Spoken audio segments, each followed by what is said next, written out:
Up next, we have Dr. Turaga with the University of Chicago. Dr. Turaga is an associate professor of surgery and the director of the Regional Therapeutics program at University of Chicago Medicine. He has a special interest in the treatment of advanced malignancies, including metastatic cancers, and he is an expert in regional perfusion, including HIPEC. He is highly skilled in minimally invasive approaches, including robotic surgery, and uses these innovative techniques to surgically treat and remove life-threatening cancers with smaller incisions and shorter recovery times. Dr. Turaga is an avid, influential researcher and has published over 100 peer-reviewed articles. So please welcome him, and you're up next, Dr. Turaga. Thanks. Thank you, Lauren, for that wonderful introduction. I did want to say that, while I have done a lot of robotic surgery in the last few years, it's been more laparoscopic than robotic, so I did want to amend that. But I welcome all of you to our conference today. I hope you get a good flavor of what is going on in the field of appendix cancer. I think it's very important that in rare diseases such as appendix cancer, that patients, physicians, researchers, caregivers, we all come together to advance the field. Because I think unlike other cancers like breast cancer or lung cancer, prostate cancer, which are also bad diseases, there is a lot of awareness, there is a lot of research, there's a lot of dollars to support people who are trying to advance the field. But in our field, I think it is very important that we all come together to fight this disease together. And to that end, I would say that the efforts from ACPMP and certainly from all of our patients in supporting research that has been going on over the last decades, as you heard from Dr. Levine's group, Dr. Lambert, and then certainly many other of our colleagues who are not here, it is critical that we try to improve this field. So my talk is not.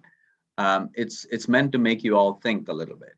This is not something that I would say is prime time and is ready, but I do want all of us to have our fingers on the pulse here, just to have a sense of what is going on and what are things that we all need to be aware of and advocate for our loved ones, or if you have the disease yourself, for yourself. So I have no disclosures, and so I'm going to just talk about some selected research concepts. This is not meant to be comprehensive in any way, but this is meant to just stimulate all of us to think about it, and perhaps maybe taking up on Dr. Lambert's point earlier, maybe just help think a little bit about clinical trials and how do we look at that. So I'm going to talk about 4 big concepts. And these are concepts that oftentimes patients hear about or ask us questions about. I think as researchers, we're very excited about. And I'm hoping today in the symposium, you will get some flavor of this from the different speakers. And so I don't want to steal any of the speakers' thunder, but I just wanted to lay out the alphabet soup and sort of what we're dealing with and what's coming up later today in the symposium. So the microbiome is an incredibly important part of the human body. And we have for long known that, bacteria constitute a large percentage of our body. In fact, a large percentage of stool is made up of bacteria, a large percentage of our body is made up of bacteria, such that in fact, there's more bacteria in our body than our own normal cells. And so it is not that difficult to believe that the composition of bacteria or the type of bacteria that we have in our intestines, in our tissues, could somehow influence disease. And there's always this problem of, is it a bystander? Is it causal? Which means, are the bacteria actually causing these problems? Or are they just kind of hanging out and we're just seeing it more often? And so there are now several studies, and I would focus your attention a little bit on colon cancer. You heard Dr. Levine mention how colon cancer is distinct from appendix cancer. The amount of research on bacteria for the appendix is somewhat limited. There are some groups that have looked at it, including Dr. Sardi's group at Baltimore. But I will still say that this has some relevance for us as we think about research moving forwards for patients with appendix cancer. There are bacteria that have been found, such as Fusobacterium, which are associated with an increased incidence of GI cancers, so all cancers of the intestinal tract. And so it is very interesting to see that there are bacteria that are enhancing the development of cancers, and then there's bacteria that are reducing the effect of cancer. And if you think about bacteria, there's four clusters of how I would suggest we think about the bacteria, and those which can be used as treatments that actually you can give these bacteria and see if actually patients do better. You can see bacteria that are associated with as biomarkers, which mean that they allow us to think if this would potentially make it easier for us to have therapies. It allows for potential for prevention, such as bifidobacterium, found a lot in yogurts and cultures like that. And there's a lot of companies that have bifidobacterium capsules as probiotics for patients to take to see if we can prevent cancers. And then certainly tumors that are associated with carcinogenic risk, so which actually cause cancer. And then can you actually use those as markers to identify that? And fusobacterium is one of those as well. There's some very interesting evidence that that some of these, and again, these are all animal experiments, so it is something that is not, say, ready for human prime time. But one of our collaborators, one of our colleagues over here at the University of Chicago, has done some experiments where they took patients or they took mice and they cut their colons and they put a type of bacteria in it called E. faecalis. And with the E. faecalis, what we could see is that if you look at this graph on the right-hand side over here, I'll just kind of annotate it so you can see. So this graph is basically looking at mice that ended up getting either just fatty food or what they call equivalent of a high fiber diet called chow. And so you can see that when the mice just had chow, the amount of cancer was very little. When mice had fatty food, they had more cancer. And when mice had fatty food with a type of bacteria called E. faecalis, the amount of cancer that occurred after these cancers were cut out was incredibly high. And so this is brought up questions of how should we think about cancer in mice? And then will this somehow affect human beings? Is this something that we need to think about for human beings? And so, the biggest question everyone asks is, how do we interpret this data? Should we be, taking probiotics? Should we start altering our diet so that we're eating more bacteria in some form? And the answer is we don't know the true answer in this space. We do know that there is no question that this will become a very important part of the management of cancers in the next few years. And so I strongly would encourage all of you to certainly keep an eye on it, watch out through venues like ACPMP for any ongoing research. There are trials with antibiotics that's going on at the Mercy Medical Center. I do think in the meanwhile, the easiest recommendation is to eat food with healthy vegetables and fruits, if that's okay with your clinical team. So just getting back on the concept of diet, though, the question is, can we alter in some way the diet, and how does diet make a difference? It's a very common question we get, that patients ask us, are these tumors fed by sugars? Should I stop eating sugar? And the premise for a lot of this came around when people saw PET scans and you were giving sugar to see if the cancer cells were taking up sugar. And so this whole myth came around of the fact of, are cancer cells eating up sugar? And so should I stop taking sugar?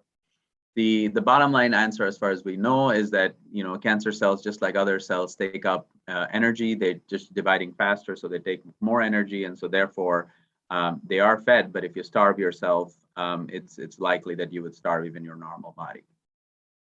But there is some interesting science that is coming up in the concept of the fact that cancer cells eat sugars or metabolize sugars very differently than normal cells of our body. So this is one of the papers that came out from a big group. And again, this is just sort of showing cells that are cancer cells that as they kind of travel and they kind of grow, the type of stuff that they use, the glucose that they use, the sugars that they use actually change.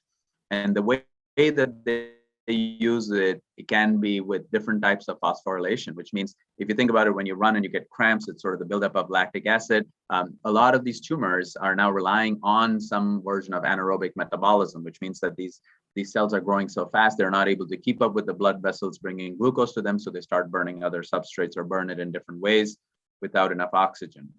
And so that is a very, very important concept, because can you actually alter that? And does it have any significance for peritoneal metastases or cancers that spread along the lining of the belly? And this has been looked at by several groups, including one of our colleagues over here. And this basically has found that these are sort of mice experiments. Again, you can see sort of the intestines over here. And they found that the adipocytes, so the fat cells within the fat curtain of the body called the omentum, are really the energy houses for these cancer cells that are in there.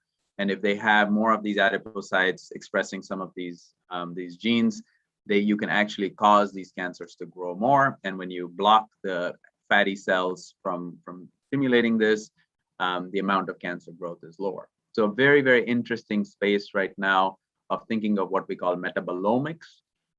It is something that we have been looking at as well. And one of our patients was one of the first to actually participate in a trial for looking at how appendix cancers eat and metabolize sugars. But what is clinically relevant for all of us? How should you take this message? The message is that people have studied what happens to folks that are eating very high fatty diets before they go for big cancer surgeries. And they found that the liver accumulates a lot of glycogen, and actually patients do worse. They bleed more from surgery, they have more problems. And so it is certainly something that if you are obviously in consultation with your clinical team, if you are in a position to alter your diet such that you're able to eat more healthy and less fried foods and fatty foods, it may make it safer for your surgery, certainly with less blood loss. And this is a clinical trial that was done. So again, not a mind-breaking, groundbreaking message, but clearly eating healthy makes a difference. We do think that the way these tumors metabolize energy will come into play very soon in terms of how we are able to intervene and how we're able to prevent these cancers from growing, occurring, and certainly causing morbidity for our patients. The third thing that I just wanted to discuss a little bit is precision medicine. You've heard these terms a lot. This is an incredibly complex field. Later today, you're going to hear talks that will discuss sort of precision markers. You've heard a little bit about gene mutations. You've heard a little bit about these concepts, and it is very important to understand this as best as you can. And certainly there's resources online, including from the White House's Precision Medicine Initiative.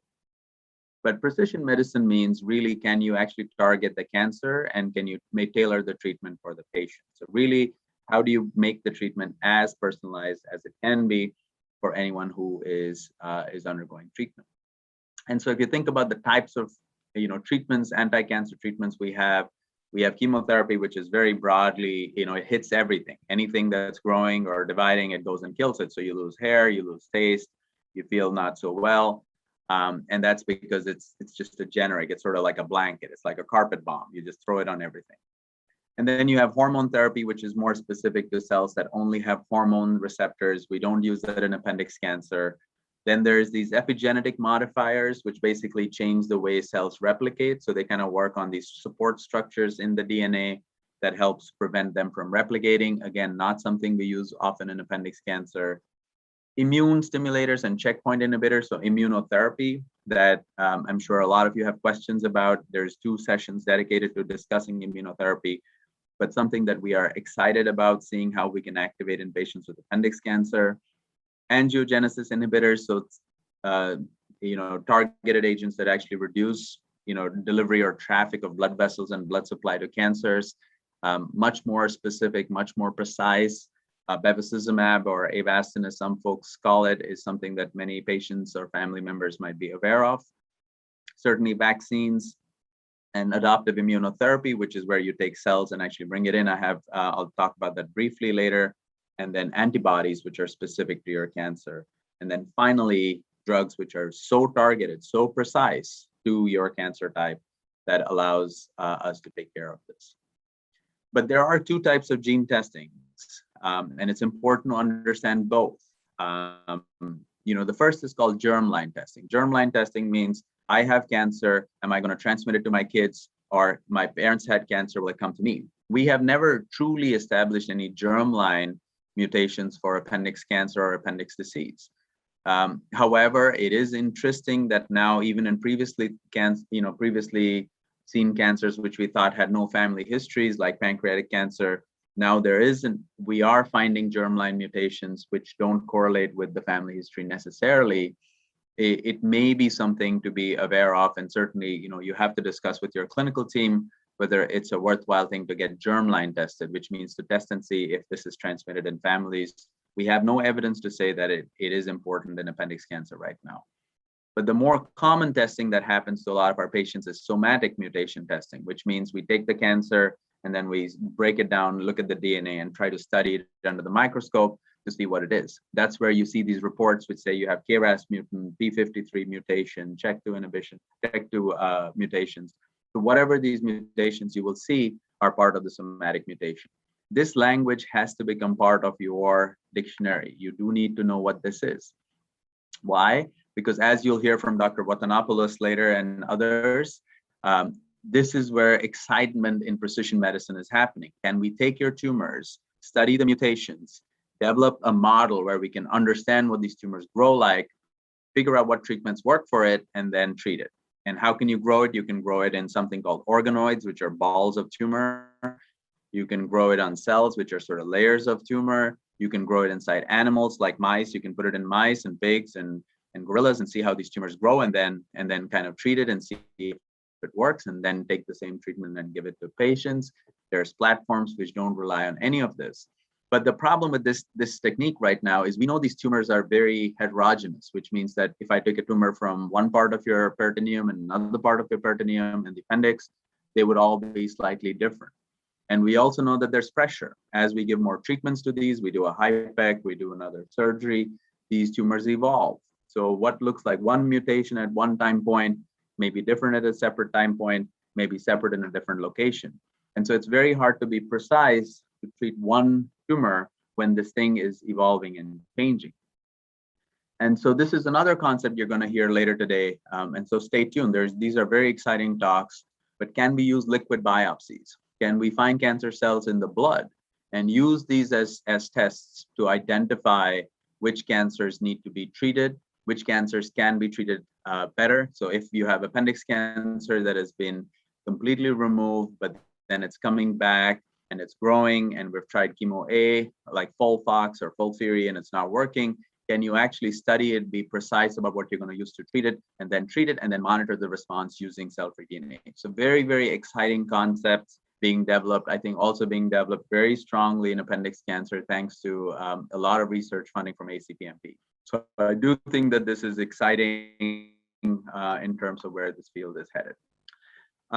This slide basically kind of shows how we think about immunotherapy. There's sort of broad 4 or 5 classes of immunotherapy. If you look at the columns, they're sort of that. The first is using viruses to kill cancers. There is a clinical trial looking at using viruses implanted directly into the peritoneum for patients with appendix cancer to see if you can actually kill cells and then release these sort of proteins that then your body can identify, kill, and see if it can improve the response. Certainly, can we uncloak cancer cells? Cancer cells kind of mask themselves with like an invisibility cloak, like from Harry Potter. And can you actually take this cloak off with what we call PD-L1 or CTLA-4 and make our normal cells fight them? And then the more exciting part is, can we actually take cells from the outside or take your own cells, grow them, and then put them back in your body and activate them, make them sort of modify them such that they can actually find your cancer and kill them? And these are very exciting spheres of immunotherapy that you're going to hear about later today. But it is important to remember that the body's metabolism, so your own body system, the fats you eat, the behaviors you have, do interact significantly with immunotherapy, the bacteria that are in there. So it is important for us as researchers to understand the whole spectrum of seeing what the patient is bringing to the table, what the treatment brings to the table, and how do you marry both of them together. But it's a very exciting time for research. And this is a technology that I think will probably win the Nobel Prize very soon, but it's the CRISPR technology, where you can do gene editing, you can modify genes, and now there's CRISPR technology for T cells. So can you actually take your fighter cells, the immune cells that are fighter cells, and then edit them, and then say, okay, this is targeted to appendix cancer for Mr. A. and it goes directly to the appendix cancer for that patient. So this is very exciting technology, not prime time yet, but keep your ear to the ground so you can actually hear about these updates that are coming up, and certainly support research if you can. But what should everyone know? Everyone should know your genetic test results. If anyone has had somatic mutation testing or germline testing, you need to know what it is. You need to have the report with you. You need to carry it with you when you go see your oncologist or your surgical oncologist to discuss this. You need to be able to discuss intelligently at some point the role for personalized testing, and you're going to hear more about it later today, the role of cell-free DNA testing, and it is something that will become prime time in the next few years. And I do think it's important to stay connected with platforms such as ACPMP. And finally, in the last couple of minutes, I just wanted to share a little bit about trials. You heard this already, but clinicaltrials.gov is probably the most comprehensive resource for finding clinical trials. You can use filters. So you can see over here, we have some filters that I put in over here: appendix cancer, neoplasm tumor, and you'll certainly see trials that are there. You can see in this search, there's about 18 studies that you see, but not all of them are therapeutic trials. Not all of them are relevant to you or your family member. So be careful in what you find. Make sure you discuss this with your clinical team.